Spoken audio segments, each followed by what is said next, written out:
الحمد للہ رب العالمین والصلاة والسلام علی سید المرسلین اما بعد فاعوذ باللہ من الشیطان الرجیم بسم اللہ الرحمن الرحیم السلام علیکم ورحمۃ اللہ وبرکاتہ۔ پیارے بچوں، کیسے ہیں آپ لوگ؟ امید ہے آپ سب خیریت سے ہوں گے۔ الحمدللہ میں بھی خیریت سے ہوں۔ پیارے بچوں، آج ہم کلاس 6 سے پڑھیں گے، جس میں گرمیوں کی چھٹیوں کا کام دیا گیا ہے۔ امید ہے کہ آپ سب کے پاس کتاب، کاپی، پینسل وغیرہ اور سمر پیک موجود ہوگا۔ اگر نہیں ہے تو جلدی سے لے لیجئے۔ اب آپ اپنا سمر پیک کھول لیجئے۔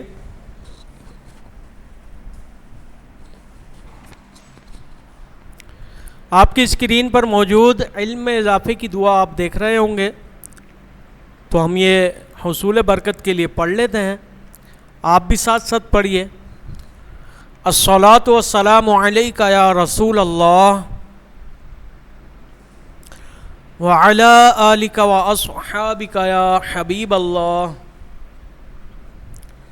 الصلاۃ والسلام علیک یا نبی اللہ وعلی آلک واصحابک یا نور اللہ۔ ربی زدنی علما، ربی زدنی علما، ربی زدنی علما۔ الصلاۃ والسلام علیک یا نبی اللہ وعلی آلک واصحابک یا نور اللہ۔ پیارے بچوں، آج ہم اردو قواعد کے بارے میں جانیں گے۔ سب سے پہلے ہم اپنے تدریسی مقاصد سن لیتے ہیں۔ اردو قواعد جاننے کے بعد طلباء اس قابل ہو جائیں گے کہ گرامر کی مختلف اقسام سے واقف ہو جائیں گے، مختلف جملوں کی پہچان حاصل ہو جائے گی، اور الفاظ یا محاورات کو جملوں میں استعمال کی معلومات حاصل ہوگی۔ سب سے پہلے ہم مفرد اور مرکب جملے کے بارے میں پڑھیں گے کہ مفرد جملہ کسے کہتے ہیں، مرکب جملہ کسے کہتے ہیں۔ سب سے پہلے سادہ یا مفرد جملے، اس کے بارے میں ہم پڑھتے ہیں۔ سادہ یا مفرد جملہ ایسے جملے کو کہا جاتا ہے جس میں ایک ہی مسند الیہ ہو اور ایک ہی مسند ہو۔ مسند الیہ جس پر حکم لگایا جا رہا ہے، اور مسند حکم کو کہتے ہیں۔ اس جملے میں جو اب ہم پڑھیں گے، احمد روز ورزش کرتا ہے، یہ ایک سادہ اور مفرد جملہ ہے۔ اس میں احمد جو ہے مسند الیہ ہے اور اس کا ورزش کرنا مسند ہے۔ اسی طرح ایک اور سادہ اور مفرد جملہ، بادشاہ میرے دوست کو دیکھ کر مسکرا دیا۔ تو پیارے بچوں، کوئی بھی جملہ جو مفرد ہو، یعنی ایک ہو، واحد ہو، اسے مفرد جملہ کہتے ہیں۔ مرکب جملے کسے کہتے ہیں؟ مرکب جملہ دو یا دو سے زیادہ مفرد جملوں سے بننے والا جملہ مرکب جملہ کہلاتا ہے۔ جس طرح ابھی ہم نے شروع میں پڑھا مفرد جملہ ایک جملہ، اس میں ایک جملہ تھا۔ اب اس میں ہم دیکھیں، غور کریں آپ اپنی اسکرین پر، اس کی مثال کیا ہے؟ احمد روز ورزش کرتا ہے کیونکہ وہ صحت مند رہنا چاہتا ہے۔ اس میں احمد جو روز ورزش کرتا ہے یہ تو وہی مفرد جملہ جو اوپر ہم نے پڑھا اس کی طرح مفرد جملہ ہے. اب آگے کیوں کے لگا کے جو آگے ایک اور جملہ ملایا اس نے یہ دو جملوں کو ملا دیا اور جو دو جملے ملے آپس میں تو یہ مرکب جملہ بن گیا. احمد روز ورزش کرتا ہے کیونکہ وہ صحت مند رہنا چاہتا ہے. مفرد جملے میں آپ غور کریں پیارے بچوں, دیکھیں اپنی اسکرین پر, احمد روز ورزش کرتا ہے یہ ایک جملہ, اسی طرح یہ دوسرا جملہ الگ سے ہے, بادشاہ میرے دوست کو دیکھ کر مسکرا دیا. اب مرکب جملے میں آپ دیکھیں غور کریں, احمد روز ورزش کرتا ہے کیونکہ وہ صحت مند رہنا چاہتا ہے. یہ پورا جو دو جملوں کو ملا کر ایک جملہ بنا ہے اسے مرکب جملہ کہتے ہیں.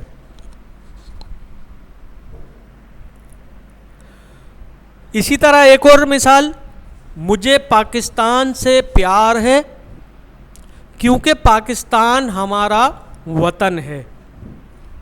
اسی طرح اور بھی کئی جملے آپ بنا سکتے ہیں, اس کی پریکٹس کیجئے گا, مزید اس کے جملے بنائیے گا.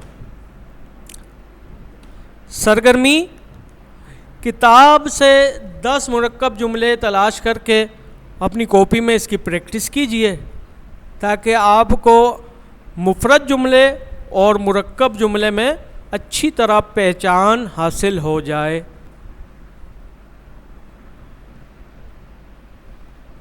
اب ہم علت اور معلول کے بارے میں پڑھیں گے.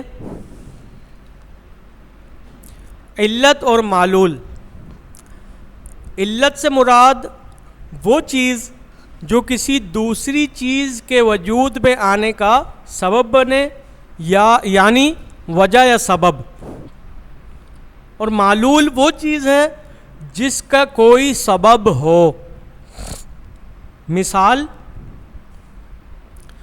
گمشدہ بچے کو دیکھ کر ماں خوش ہو گئی. اس جملے میں گمشدہ بچے کو دیکھنا یہ علت ہے اور ماں کا خوش ہونا یہ معلول ہے. علت پائی گئی تو معلول پایا گیا, یعنی گمشدہ بچے کو دیکھا تو ماں کا چہرہ خوش ہوا, ماں خوش ہو گئی. اب آپ کی اسکرین پر موجود سوال نمبر 1 ہے, آپ لوگ غور سے دیکھیے. درجہ ذیل مثال کو دیکھتے ہوئے نیچے دیے گئے جملے مکمل کیجیے. مثال, باہر بہت گرمی تھی اس لیے ہم نے گھر ہی میں رہنے کا فیصلہ کیا. پیارے بچوں یہاں آدھا جملہ ہوگا, اس کو ہمیں مکمل کرنا ہے اچھے جملوں کے ساتھ, ٹھیک ہے.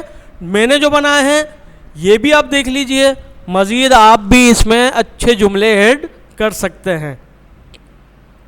پہلا, بازار میں بہت رش تھا کیونکہ. اب اس سے آگے جملہ بنانا ہے وہ آپ پریکٹس کیجئے, آپ بھی بنائیے. میں نے ایک مثال کے لیے بنائے ہیں, آپ اس کو بھی دیکھ لیجئے. پہلا جملہ کیا ہے, بازار میں بہت رش تھا کیونکہ کچھ ہی دن بعد عید تھی.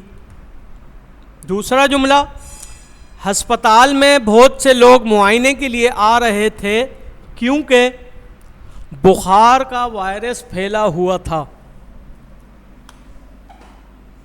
تیسرا جملہ, دکاندار ہاتھ پہ ہاتھ رکھے بیٹھے تھے کیونکہ بازار میں گاہک موجود نہیں تھے. گزشتہ سال پورے ملک میں گندم کی فصل اچھی نہیں ہوئی اس لیے ہمیں احتیاط کے ساتھ گندم کا استعمال کرنا چاہیے. پانچواں جملہ, سب لوگ خوشحال ہونا چاہتے ہیں لیکن خوشحالی والے کام کرنے کو کوئی تیار نظر نہیں آتا. چھٹا جملہ, اگرچہ وہ بہت غریب ہے لیکن پھر بھی وہ غریبوں کی مدد کرتا ہے. ساتواں جملہ, سب نے اسے بہت سمجھایا مگر وہ سمجھنے کو تیار نہیں۔ سوال نمبر 2 ہے، درجہ ذیل الفاظ یا محاورات کو اپنے جملوں میں استعمال کیجیے۔ پیارے بچوں، آپ کی اسکرین پر الفاظ اور جملے موجود ہیں۔ ایک طرف الفاظ لکھے ہوئے ہیں اور دوسری جانب جملے لکھے ہوئے ہیں۔ آپ الفاظوں کو دیکھیں، جو میں نے جملے بنائے ہیں اس کے علاوہ بھی آپ بنانے کی کوشش کیجیے۔ پہلا لفظ تاریخی، اس کا جملہ بادشاہی مسجد ایک تاریخی مقام ہے۔ فائز، احمد ایک اچھے عہدے پر فائز ہے۔ دیانت، ہمیں ہر کام دیانت داری سے کرنا چاہیے۔ صفت، سچ بولنا ایک اچھی صفت ہے۔ شرم و حیا، مسلمان شرم و حیا کا پیکر ہوتا ہے۔ احترام، ہمیں اپنے اساتذہ کا احترام کرنا چاہیے۔ سہولت، والدین اپنے بچوں کو ہر طرح کی سہولت فراہم کرتے ہیں۔ تو پیارے بچوں، یہ کچھ الفاظ تھے جن پر ہم نے جملے بنائے۔ انہی الفاظ پر آپ مزید جملے اور اچھی طرح بنا سکتے ہیں۔ اس پر کئی طرح کے جملے بن سکتے ہیں۔ آپ کوشش کیجئے اور اس پر مزید جملے بنائیے۔ اب آگے چلتے ہیں۔ سوال نمبر 3 ہے، نیچے دیے گئے جملے اس طرح تبدیل کر کے لکھیے کہ ان کا مفہوم الٹ ہو جائے۔ اس کی مثال،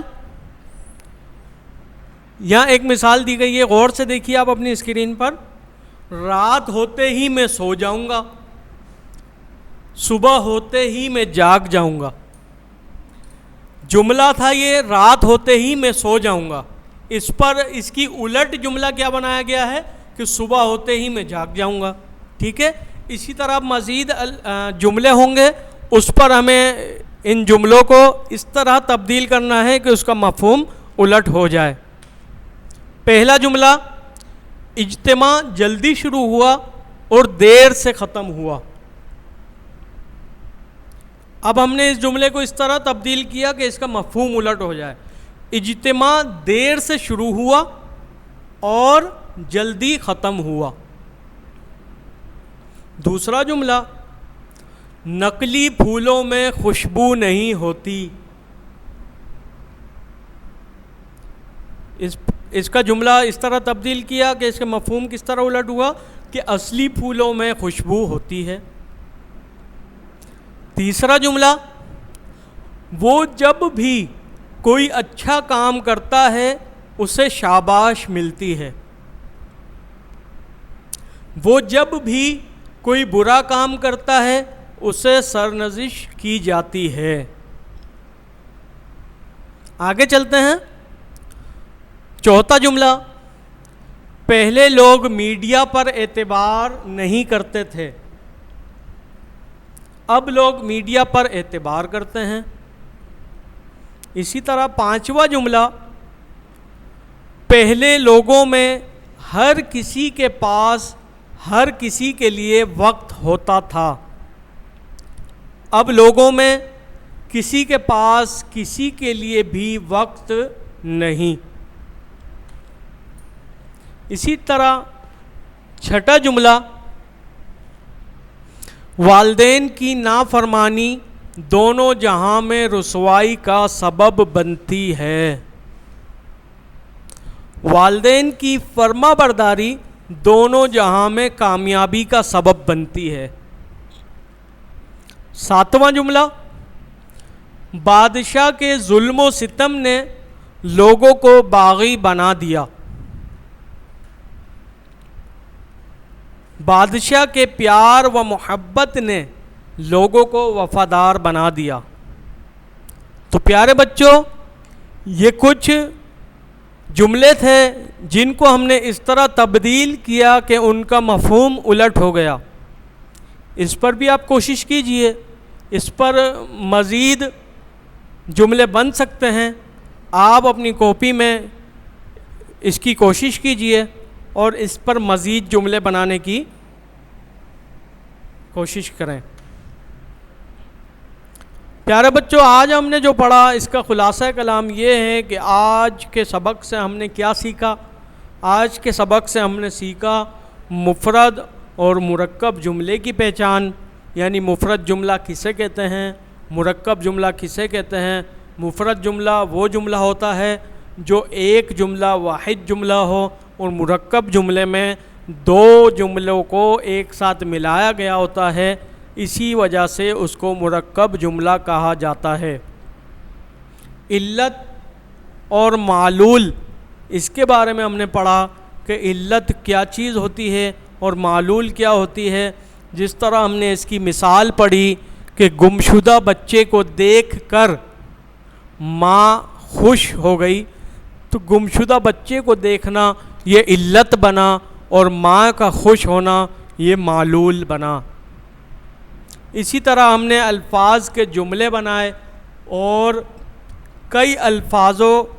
کئی ایسے جملے جن کو تبدیل کر کے ان کا مفہوم الٹ ہو جائے، وہ جملے بھی ہم نے بنائے۔